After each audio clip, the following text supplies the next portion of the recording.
It was a chilly night in early December, in a small, snow-dusted town nestled deep in the woods of Maine.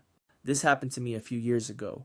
My name is Alan, and at the time, I was just trying to make ends meet, juggling a stressful job and maintaining an old house that seemed to conspire against me with its quirks and faults. That night, like many others, I had just returned home from a long shift. The clock was nearing midnight as I stepped inside, kicking off my boots and shedding my coat. The warm air inside was a welcome contrast to the biting cold outside. The first thing I wanted was a cold beer, so I grabbed one from the fridge, flopped onto the couch, and cracked it open. The house was quiet, and for once it felt like I could enjoy a moment of peace. I closed my eyes and let out a deep sigh, letting the exhaustion wash over me. For a while, I just sat there, letting the ambient hum of the house fill the silence. But of course, my moment of tranquility was short-lived. Just as I was settling in, the lights in the house flickered and then went out completely, plunging me into darkness. That dreaded popping sound, the one that signals a sudden loss of power, echoed through the house. I muttered a curse under my breath. The house had a reputation for losing power during storms, but tonight the weather was calm. Something felt off. Grumbling, I grabbed my flashlight from the kitchen drawer and headed to the front door to see if the outage was limited to my house or if it extended to the neighborhood. Outside, the crisp night air nipped at my face as I scanned the block. To my confusion, the houses across the street were still lit, their windows glowing warmly against the night.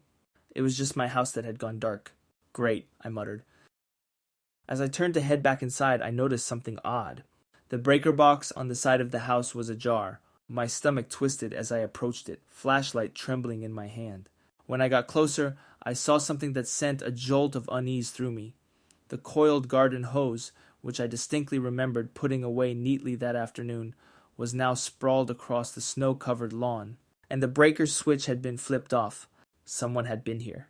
Heart pounding, I scanned the yard but saw no one. The shadows cast by the trees seemed to stretch endlessly into the woods, taunting me with their stillness. My first instinct was to call the police, but then I remembered. My phone was inside, sitting on the coffee table. I turned toward the house, adrenaline taking over.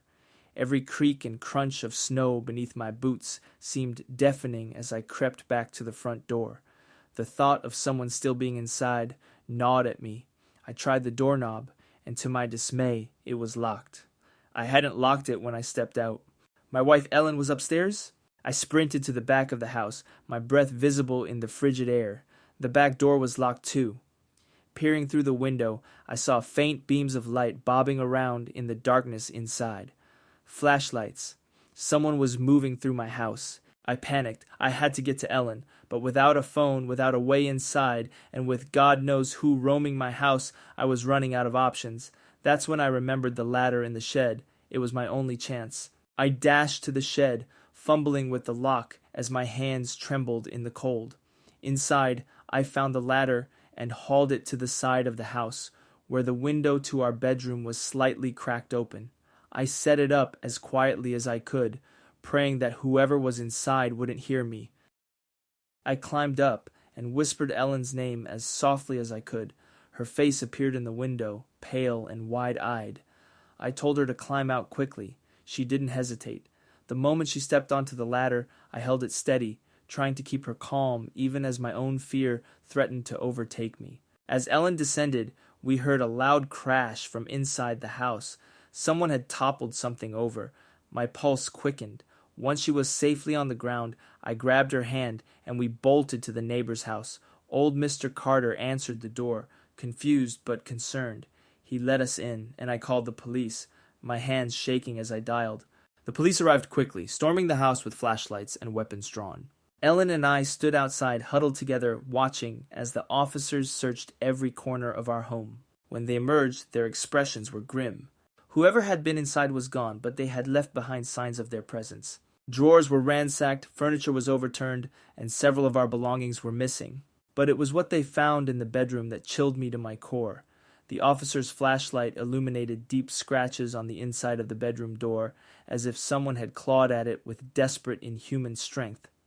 Nearby, a single, muddy footprint, far too large to be mine or Ellen's, marred the carpet. "Looks like they were planning to lock you in there," one officer said, his voice low. We never figured out who had broken in that night or why, but every time I think about it, I'm haunted by the thought that if I hadn't acted when I did, things could have ended very differently. The scratches on the door and that oversized footprint still linger in my mind, a reminder of how close we came to something far worse. And even now, when the power flickers and the house goes dark, I can't help but feel the hair on the back of my neck stand on end, as if someone, somewhere, is still watching.